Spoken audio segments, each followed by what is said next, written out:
So, here I go again. Another quilt on Lucy being quilted. And it's looking great.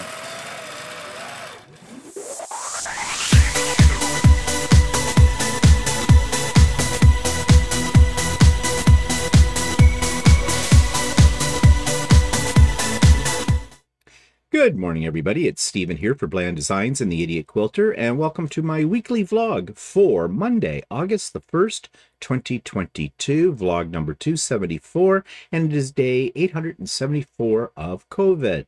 So, what have I been up to? Well, of course, I'm still making Christmas things. You're going to be so tired of me saying that. Probably not as tired as I'm going to be about making Christmas things when this is only the 1st of August. But anyways, I'm getting ahead of the game, and I'll show you here. Well, this is a Christmas thing, but it doesn't look like Christmas. So I'm calling it the winter quilt. It is completely done now. It's made up of primarily of a jelly roll, which makes things a little easier. You would think. I had some problems with this one, but I solved them. And it wasn't really to do with the pattern nor the fabrics. It had everything to do with me because I'm geometrically challenged. But anyways, I'm going to talk a little bit more about that in detail on the Idiot Quilter tomorrow. But right now, I'm showing this to you. It turned out pretty good. I'm a little disappointed that the fabrics I bought, they said they were Christmas, but they're not really that Christmassy. But it does make a nice, what I would call a winter quilt, as I already said, because of the color scheme. And if you look at it really close, and I know the picture doesn't show it that well, you will see there are some Christmas fabrics in this, and I did quilt it using an edge-to-edge design on my Lucy, using Quilt Path, the software for it, which are all poinsettias. And they turned out pretty good. So overall, I'm very pleased with this quilt. It's a good size quilt as well. And yeah, but more about the particular details about that in the Idiot Quilter tomorrow. So what else do I have to show you? Well, this is not done yet, but I did get the panels done. It's a little smaller than I thought it was going to turn out because they called it a table runner, but it only has those 3 panels in the center and then the borders around it. And so it only measures about 24 inches by 12 inches. So it's more of a table topper than a table runner. Now, I could make it into a table runner easy enough because there's nothing stopping me from repeating those panels, as many of them as I want. But, and I might do that, I don't know. We'll wait and see. But at some point now, I have to get it layered and do a little bit of quilting on it. There's not a lot of spots in here for doing quilting. The trees already did come a little bit quilted. You can see it in this one, for example. But yeah, it's cute. It's cute. And I'll show it to you when it's completely done with what I do with it. Okay, so that takes me to YouTube channel of the week. And this isn't really a channel. It's more a collection of things. Recently, Walter and I have been talking about doing a 2-day, 3-day getaway here in our own province of Ontario. And, well, we were looking up different towns and cities in our province that we've never been to and what do they have to offer. Well, I found the best way to do that is to go on YouTube, because YouTube has tons of travel videos. Everything from really professional travel shows to, you know, what people did, ordinary people, when they went off on a little holiday of their own. So I thought I would focus my attention on those this week. We've been trying to figure out where we might be able to go for a day or a couple of days trip that isn't too far away from home, but, you know, just to get out, because the summer doesn't last forever here where we live. So that's the prime time to travel. So we thought we would explore some various areas in Ontario. And what better way to plan a trip than go on to YouTube to see what other people think? So some people had suggested to us some various areas in or around our province and in the province of Quebec. So we did a search on YouTube, and here are some of the videos that I watched. And this made me think now, which might be obvious to other people, but on YouTube, you can get a lot of travel information just by doing a search according to the locale you want to go to. You can see here that I was looking at some things in Northern Ontario, like Sudbury, Walters Falls, some places in Quebec, the province of Quebec as well, Sudbury, the Eastern Townships, in Quebec, that kind of thing. And this gives you an idea before you even plan a trip what there might be to see and do. And many of these videos are put up by people who have been there. They're just ordinary, everyday people. They're not travel experts. So you get a little bit more of a realistic view as to what you might expect to find in areas that you might want to visit. So if you're trying to plan a trip, I suggest very strongly that you go on YouTube, put in the location you want to go to, and see what other people have to say about that. Now, you will not find a link in the show notes for those travel videos because there are so many of them, but it's easy enough to do. As I said in the video, just put in the place name where you want to go, and you'll find all kinds of videos about that. You will find a link for Stephen and Walter Live as well. And yeah, we just talked about anything. It just went all over the place, and you know that. So that's fine. That's fine. I kind of enjoy doing that.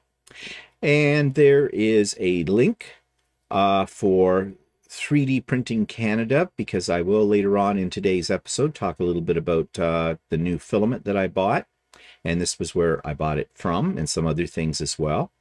And there is a link for this week's So Chatty. We talked about sales right now for getting seasonal fabrics, and we talked about what makes a good pattern, both in sewing and in quilting, and a couple of other things as well. I also have put up the quilt path edge-to-edge design, how you set that up for those of you that may or may not have a long arm. You might be interested to see how it is I go about getting Lucy all ready to do automatically an edge-to-edge design on a quilt. And there is, yeah, there's a few other links in there too, but I think those will be self-evident for you. And there is a link for this week's Craft and Chat. Yes, it is that time of the month. We just started a brand new month today, so the first Wednesday of the month is Craft and Chat, and you will find the Zoom link for that in the show notes.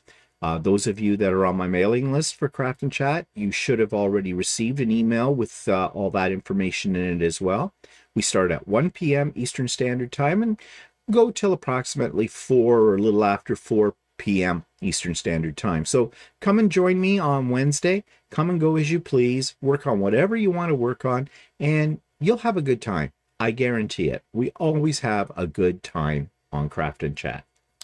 Okay, so turning over the page, that takes me to what's outside my window. And let's take a look what today is looking like. Let me switch over, and here it is. Doesn't look much different from the last few weeks. It's been a nice summer, I think. Now, I know it has been really hot all over the world, and it's been no different here. But you want to know something? In spite of, you know, why it's so hot, the climate change, the droughts, the fires, things like that, that many parts of the world are experiencing right now. For the most part, I'm lucky where I live, and the weather's been really nice. And I don't mind the hot weather. Because, you know, where we live, and you've heard me say this before, we don't get a lot of summer. In fact, it's kind of sad that today's August the 1st, because that means basically at the end of August, that's it. We're starting to go into fall mode. Now, we may have a nice September. It's always nice when you do. You never know.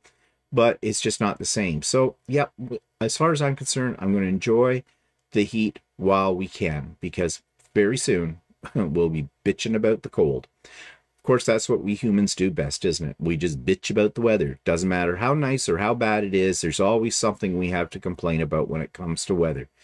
I suppose we do that because there's not much we can do about it, is it? We can't control it. But anyways, that's what it's looking like there today. Looks like it's going to be a nice day. The current temperature is 17 degrees C, but it's supposed to have a high of 27. Don't know what that's going to turn into with the humidex, if we have one. And yeah, it's a lovely day outside. Inside, I have to start cleaning my house. I always clean my house from top to bottom every month, once a month. Luckily, Walter and I are not messy people. We're very neat, and we sort of, keep things up during the week. But I get this itch at the beginning of every month when I need to do a more thorough cleaning, and I hate cleaning. Let me just switch things over here. Yeah, I absolutely hate cleaning. Actually, that's not completely true. I hate the anticipation of cleaning. Because there's other things I'd rather be doing with my day than getting down on my hands and knees and scrubbing a floor or a toilet. Okay? Sounds appetizing, doesn't it? Not. But once I get into it, I put in my earbuds, I put on some, dance music, and I go. And I'm really happy, and that's what I need to focus on. I'm really happy after it is all done. The house seems so fresh and clean and everything like that. I used to have a cleaning lady when I was working. But I still had her when I retired until COVID hit, and then we couldn't have her anymore, and just got used to doing it myself again. And yeah, and I'm not getting another cleaning lady. I wouldn't mind a servant though.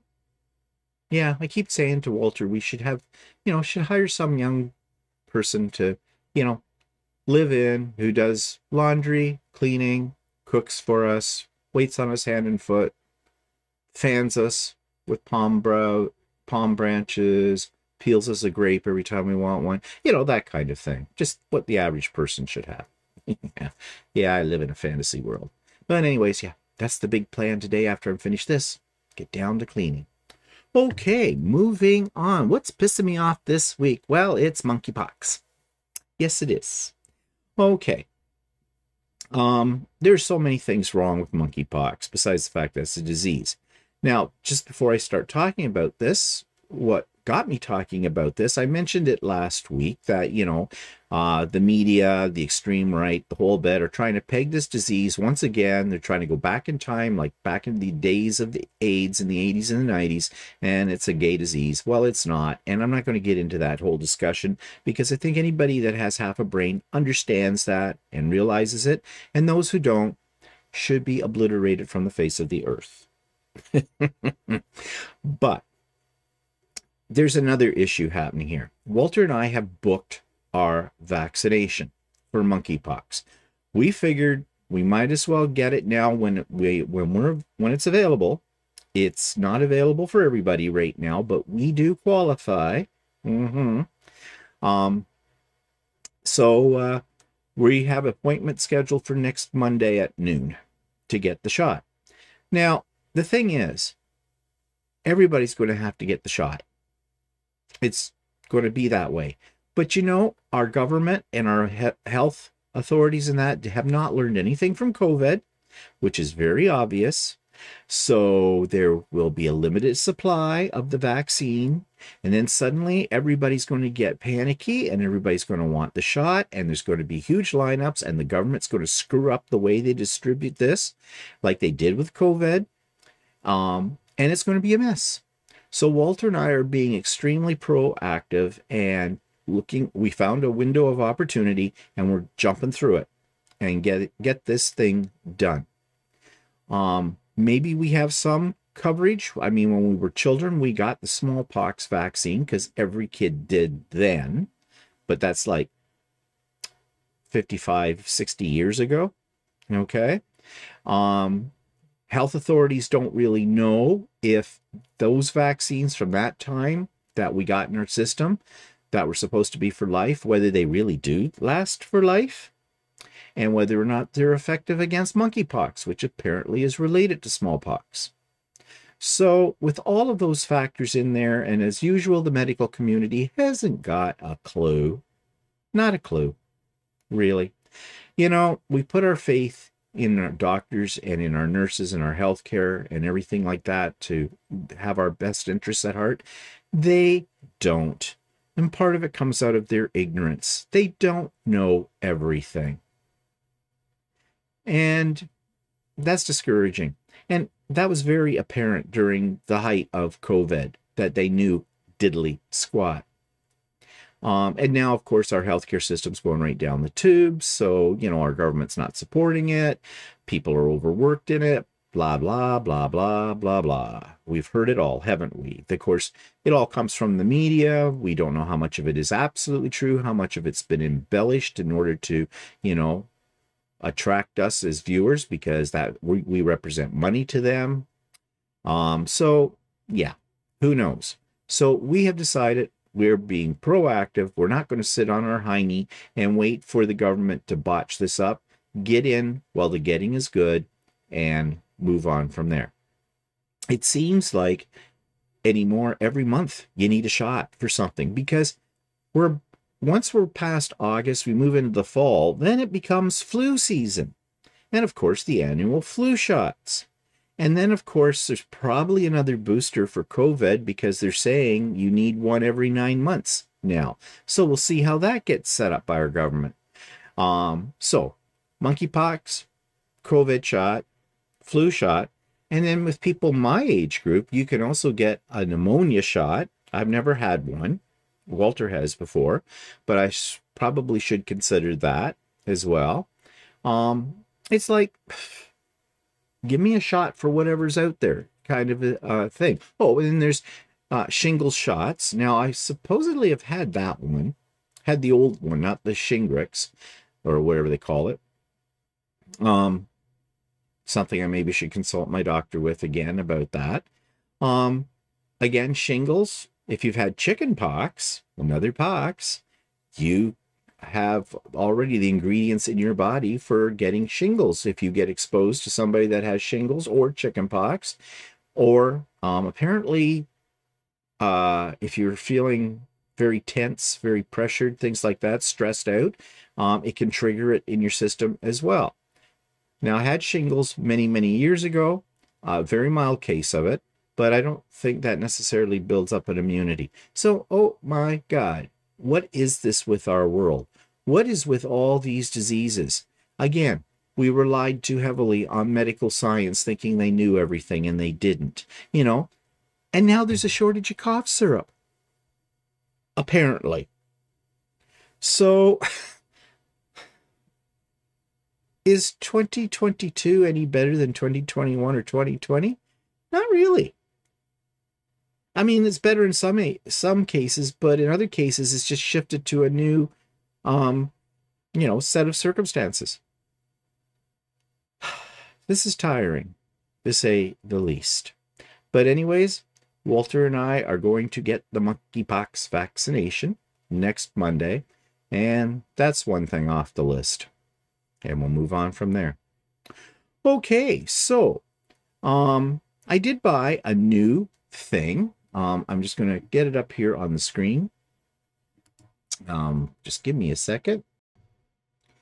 So I bought an articulated arm for holding my iPad. Now, this isn't something new to me. I have several of various devices that hold my iPads and my iPhone and things like this. But last week when I was quilting the winter quilt, it gets kind of boring as you're standing over the machine, because basically the machine is doing all the work. But you do need to babysit it to a certain extent. And I know as soon as I leave the room to do something else, the thread's going to break or something on the Lucy. So I like to listen to podcasts. And when I don't have those, I like to watch YouTube videos. Problem is, the only way I can watch YouTube videos in the Lucy room is to bring in my iPad, which is okay. That works fine. But what I had previously for holding it was a little awkward. And I wanted something that I could mount sort of near Lucy and pull it up a little closer to me without it getting in the way of Lucy. And so I found this on Amazon. And it works dandy. I have it installed. And it does exactly what you see right there. It has a clamping system that can be used in a several different positions. It extends out. It's fully adjustable for your viewing pleasure. And yeah, it works really well. And the price wasn't bad, $35 Canadian. I got it with my Prime membership, so I didn't have to pay any shipping or anything like that. And I got it within a day. So yeah, that's my new little device for doing or for watching YouTube videos when I'm quilting on Lucy. And I did buy some fabrics as well. And let me see if I can get those up here on the screen for you. Okay, let's get rid of this. Let's go to this and to this. And here we go. So I bought some Halloween fabric, a little bit more. I have some already. I do have a plan. I have a pattern. I'm going to talk more about that tomorrow on Idiot Quilter.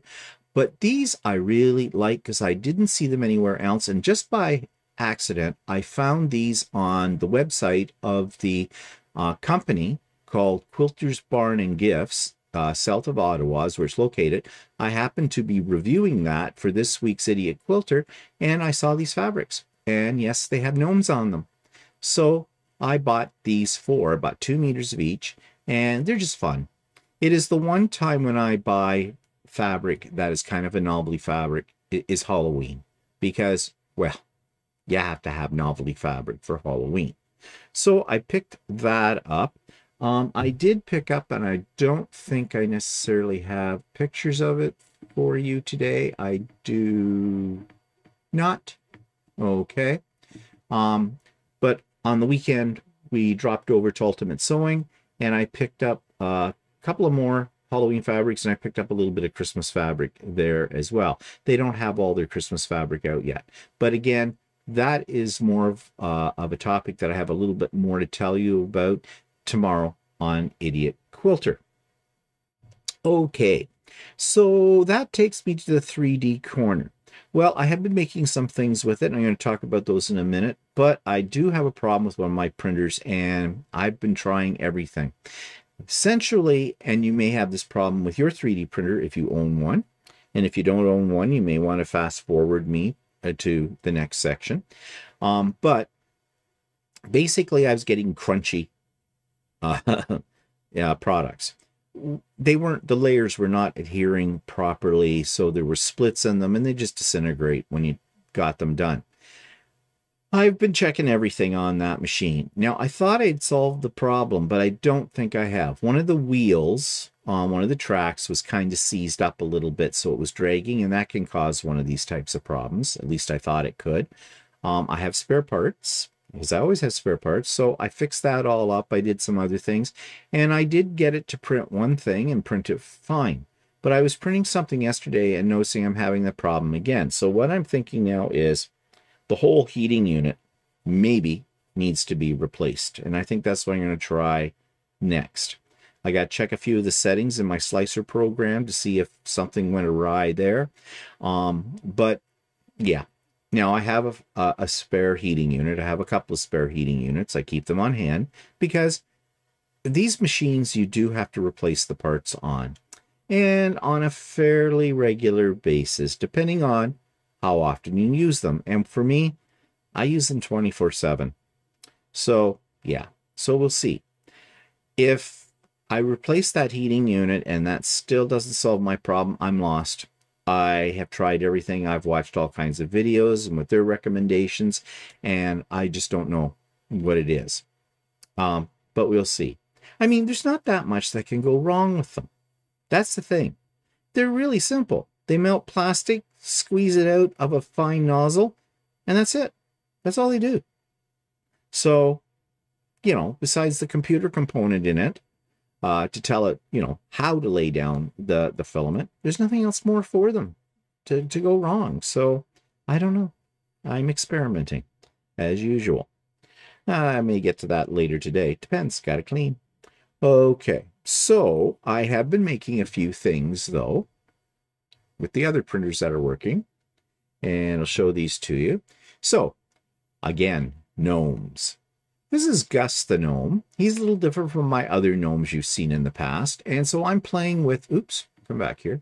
I'm playing with some variations on Gus the gnome. Again, I'm trying to figure out things that I can give as gifts at Christmas time. So this little thing here, I did first. It has 4 Gus the gnomes on it, and it's a pin cushion. So I decided, what would it look like if I blew it up a couple of 100%? Well, this is what it looks like here, done in rainbow filament. And it's the same thing, thimble. This could be used as something for holding your scissors or pencils or paintbrushes or whatever. And I could make it into a fairly large pin cushion as well. I don't know yet what I'm going to do with that, but I'm still playing with this design. Now I mentioned too, I'll come back to that. And here's my Gus the gnome as an angel. So this is where I'm combining both my love of machine embroidery and 3D printing. And so I've got Gus here and I have his wings on, and I'm thinking this could be a little fun too. Again, I'm not sure where I'm going to go with this. This is a prototype. And just as an aside, I was talking about the problems I was having with that printer. I thought I solved them. Well, I did this on that printer, but if you look at this, I should not see these lines. So there's definitely something way out of whack here. And I was using with this one a new color of filament that I bought from a new supplier to me. They've been around for a while. And, well, here's all the stuff I bought from that new supplier. I bought their brand of filament, and I was taking a chance because it's cheaper than the stuff I usually buy. It has good ratings for this, so I thought I'd take a chance. So I bought these 5 spools. I got 2 rainbow. These 2 that look like bronze are actually rainbow. That's a dark blue and a light blue, and one of these is supposed to be a gold. The colors don't look quite right because they're in this plastic. But I bought some spare parts as well, as you can see all laid out here from this company. Their prices were really good on a lot of these parts. One reason why I bought them now, and because they were having a sale. They're actually having a clearance sale. And so, yeah. So far, I have been very happy with this filament that I bought from them. And the company's name, they're a Canadian company. They're in Hamilton, Ontario. And for those of you not from Ontario, Hamilton is west of Toronto, part of the Golden Horseshoe. And they're called 3D Printing Canada. Everything you need for 3D printers. They sell 3D printers as well. They sell all kinds of different brands of filament. They have a YouTube channel. They talk about their products on the YouTube channel and other really helpful information. Shipping, if you order over $125, is free shipping in Canada. And that's not hard to do. Because when I make an order for something like this, I will be over $125. I can guarantee that. And it came relatively fast as well. And I think it was shipped by FedEx or something like that, courier system. So far, I'm impressed with this company. And so I will buy more 3D things from them as well, because their prices are better than Amazon's, and they seem to have the stuff in stock. For the most part, they're better than Amazon. There might be some things where you can get it better on Amazon. But, yeah. And I don't know what their customer service is like, because I haven't had to make any kind of complaints or contact them. But I suspect that, just given my experience with the way they ship, the way this, their online site is laid out, their YouTube videos, I have a feeling their customer service is probably pretty good too. And, well, hopefully if I ever need their customer service, I will find that they are really good. But so far, I am really happy with this company. So, I think that's all the pictures I've got to show you. Yeah. So that's what I've been up to on the 3D printing front. Okay, that takes me from Blast from the Past and travel videos. And so this is part 2 of Kangaroo Island in Australia, which we went to on February the 20th, 2018. And yeah, here it is. Nice and low for us as well. They both found themselves a nice little seat there to sit into. Sort of the fork of the tree.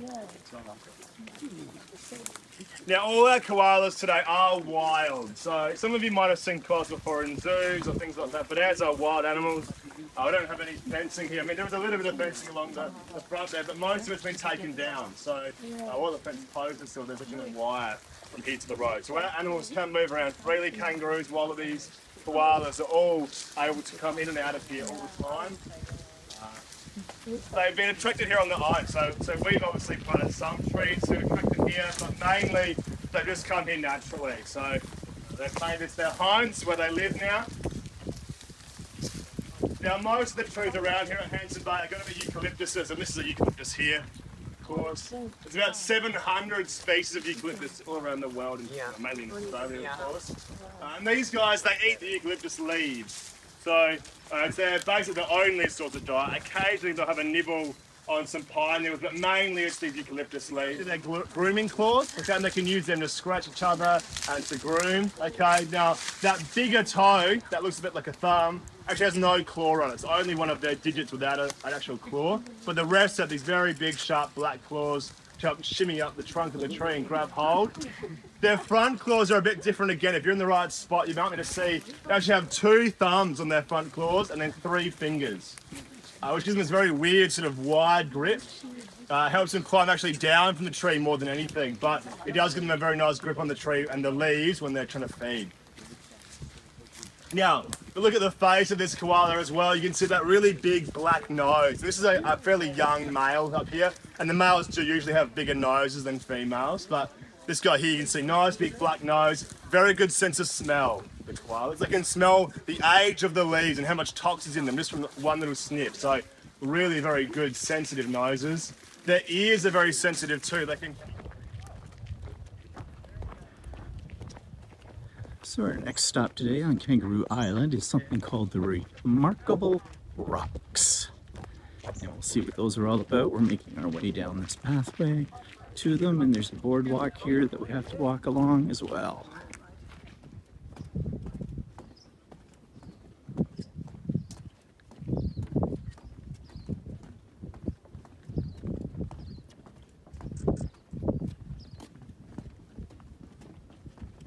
And here we're coming up onto the Remarkable Rocks.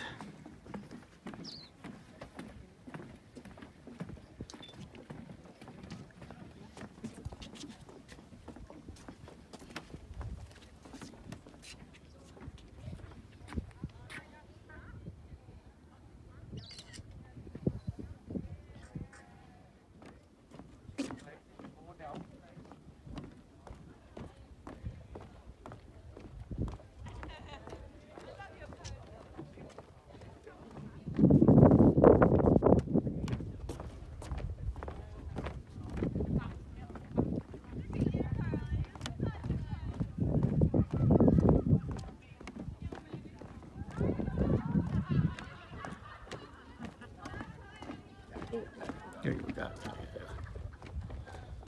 Nice rocks. Yeah, nice rocks.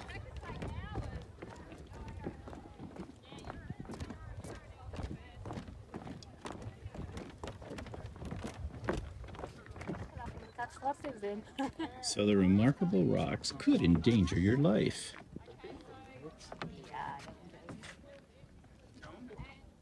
So in other words, be very, very careful.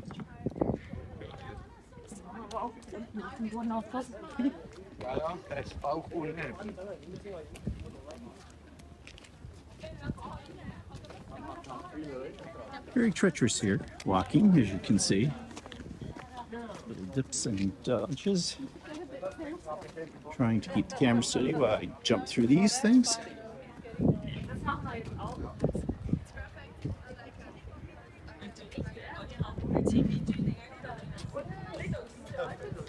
Everybody's crawling in now. I like it. Thank you. Oh yeah. So crawl in there. Yeah. It's fun. I like that. And maybe you know that with all the comes and then to block it, it can get over. You go fire it. I bet the back will get fire.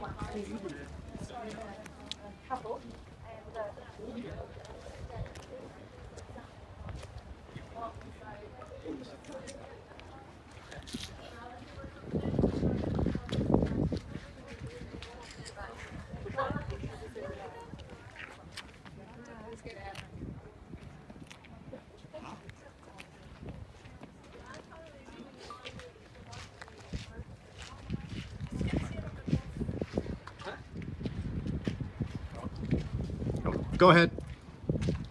Yep.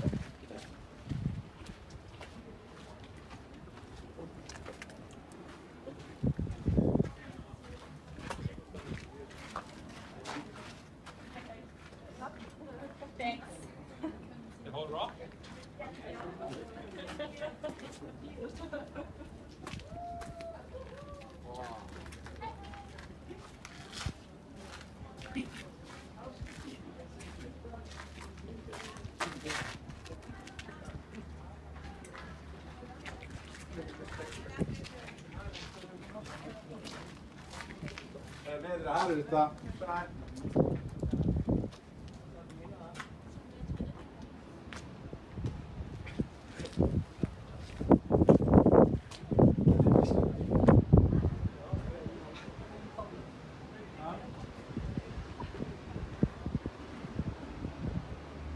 Take you for a little walk through the remarkable rocks.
It's only there to support the light. It didn't need to be that elegant and that beautifully built, but the people that built it obviously had a lot of pride in their work, and they were very...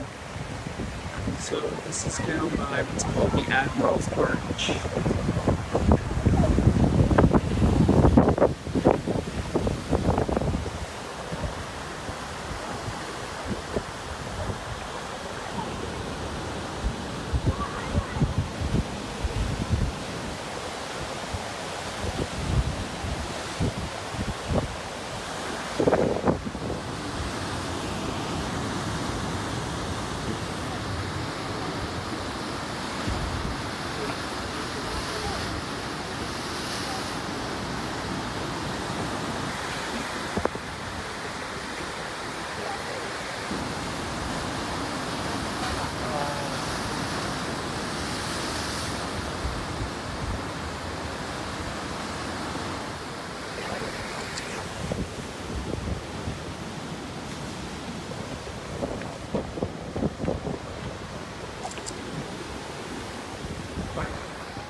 So when we came to Kangaroo Island this morning, one of the ships that was docked off from the shore was the Queen Mary 2. This is it right there, and it's still here now as we head back to Adelaide.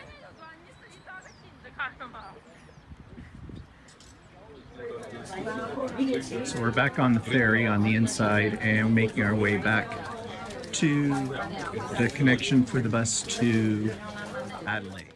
So that takes me to events in the past week. It was a slow week in some regards. We didn't do anything too exciting. Walter's arm, shoulder are better. Much better. Told him though to, take it a little bit easy on that arm, for the next little while. But yep, it all cleared itself up and he's fine. So yeah, my conclusion is he pulled a muscle. It wasn't a heart attack. Okay. But anyways, so that's good. It's always much better when life is much better when Walter is feeling better. Okay. I think you get my drift. And we did go out for dinner. My birthday dinner, 2 weeks late, but we went out. You know that we were trying to go out to a steakhouse called The Keg. And so we went on Friday night. Now, originally we had made a reservation. This restaurant didn't used to take reservations. Pre-COVID, they didn't take reservations unless you were a party of 10 or more. And it's always popular. It's always packed. And usually when we went there, we knew we'd probably have anywhere from, a 20-minute to a 2-hour wait for a table. And we kept that in mind, and that was fine. We'd hang out in the bar area, which was always crowded as well, have a drink or something and wait for our table. And that was fine. That was part of the experience that night, those nights. Well, now you can make a reservation. So we did. And we made a reservation for out on the patio. Well, Walter, we had never been there since they put in their patio. They actually redid the whole restaurant. Actually, they tore down the old restaurant right down to the ground and rebuilt the whole place. Very modern looking kind of architecture. And they have a patio area, which they really didn't have before. They had sort of one, but it wasn't much of anything. So Walter saw some pictures though online, and he said of course, I was in bed when he found this all out, right? Because he was doing his late night searching on the internet, which is what he does. And so next morning I find an email from him telling me, here, you might want to take a look at what this looks like. And he said, I've made another reservation just in case for indoors. So yeah, they had bench seating. I hate bench seating. We talked all about that yesterday on Stephen and Walter Live. So needless to say, I said, nope, not keeping that reservation. So we canceled that and went with the second reservation, which placed us in the dining room. I'm very picky about my seating. I don't want to be sitting on top of another person, and that's what these bench seatings do. Because when I'm saying bench, I mean they're a long row that have multiple tables at intervals, very close intervals actually, across. And they're uncomfortable seating for me because I don't know who the people are that design these bench seats, but they don't take into mind that not all of us do our feet touch the floor in that kind of thing. And I just find the whole thing uncomfortable, and I'm sitting on somebody else's lap practically that I don't know. So, I don't sit on people's laps that I do know. So why would I sit on a stranger's? So no, I don't like that experience. And this is not a cheap restaurant. You're dropping $200 to $300 for 2 people. Okay. So that's not cheap. So I expect to be seated where I'm comfortable. I'm paying for it. And I have no qualms about telling the staff in this restaurant where I'm going to sit. If it means I have to wait a few minutes in the bar for an appropriate table, I will. That's fine. But you're not going to shove me off in a corner or on a bench seat somewhere or next to the kitchen door. No, that's not happening. So, needless to say, we got to the restaurant and we got a great table and we had a nice night. Food was good. Service is great. It was nice. So, yeah, so we've done that. The only fly in the ointment, and it's not really a major, is that when they know it's a special event, they offer you a free slice of something they call Billy Miner pie, which is basically an ice cream cake kind of a thing, which is mocha kind of flavored with chocolate and caramel sauce kind of thing on it. It's very decadent. It's very, very sweet. It's very, very full of calories. And yeah, it's one of those kind of desserts you share with somebody. But when we told her that, well, yeah, in a sense it was my birthday dinner, but we were like 2 weeks late kind of a thing. And she's always, well, you'll get a piece of our famous Billy Miner pie. Did I? No. She never mentioned it again. Now, we were pretty much stuffed from dinner, so we couldn't have eaten it anyways, and that's fine. And you're not taking home a piece of ice cream cake in a little box. By the time you get home, you've got ice cream soup, right? So that's fine. I suppose I could have said, oh, by the way, what about the Billy Miner pie? And she would have said, oh, I'm so sorry, I forgot about that. I'll be right back. But I didn't, because I couldn't eat it. So fine. And to be honest, it's good, but it's so sickening sweet. It just makes your teeth ache and your whole body feel like after a large meal. You don't need that. It isn't light. So anyways, that was the only fly in the ointment in the evening. And like I said, that's no biggie. Okay, none at all. So that's over with. That's great. Okay, so nothing else happened during the week. Walter did some cooking. Well, he cooks all the time, but he made a peach pie. That was good. Still is good. There's still some of it left over. You know, pie is one of my favorite food groups. So, yeah, that was good. Nobody can make a pie like Walter. That is his claim to fame. That and his shirts that he makes. And we had, on the weekends, I tend to not want to sit down and like cook a huge meal. Not in the summer. And, you know, what are you going to barbecue? Well, hot dogs, hamburgers, chicken breast. We do meat on a stick occasionally, like shish kebabs and things like that. But I always find it just gets, we need new meat. Same old meat. Beef, chicken, we don't eat fish. Okay, we don't like fish.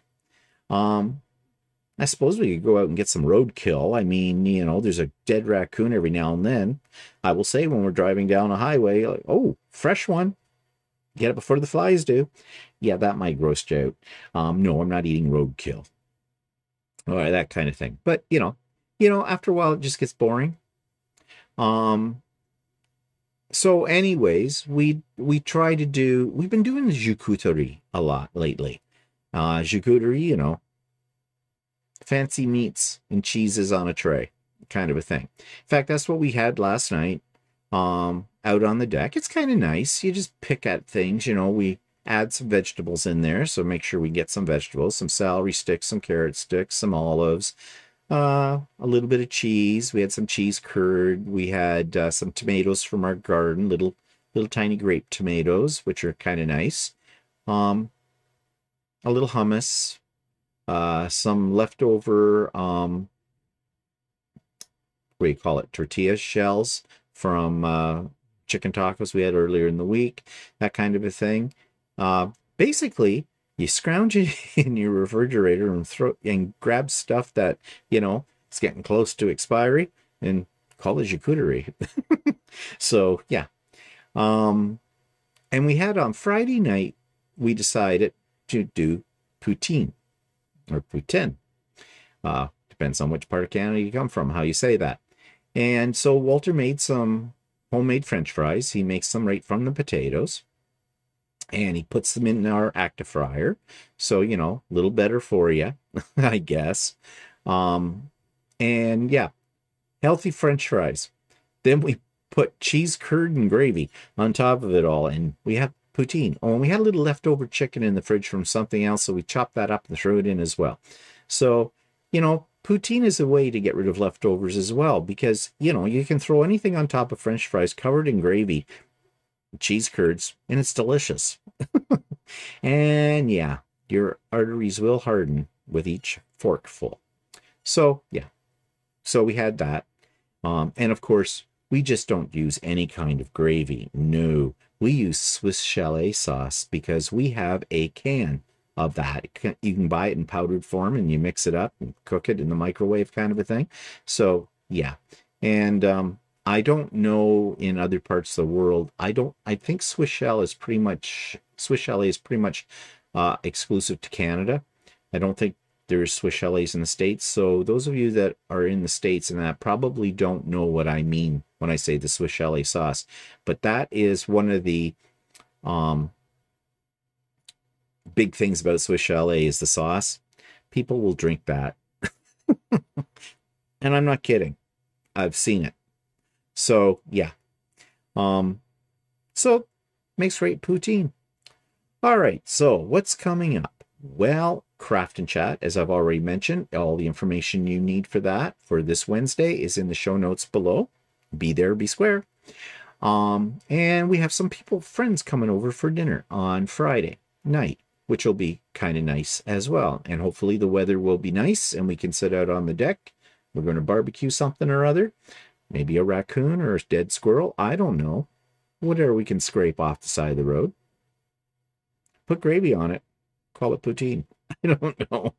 But anyway, so that'll be nice too. So that's about it. So I am done. I need to compile this and then get on my French maid outfit and start cleaning the house. Yeah, I just realized how that sounded. I don't have a French maid outfit. I wish I had a French maid though to clean it for me. Anyways, I'm rambling. Time to go. Okay, have a great week. Idiot Quilter will be up tomorrow, and another new demo video as well goes up tomorrow. And at the end of the week, we have So Chatty, and then we're back to Stephen and Walter live on Sunday. So lots of entertainment coming up, I guess. Have a good one. We'll talk to you later. Bye-bye.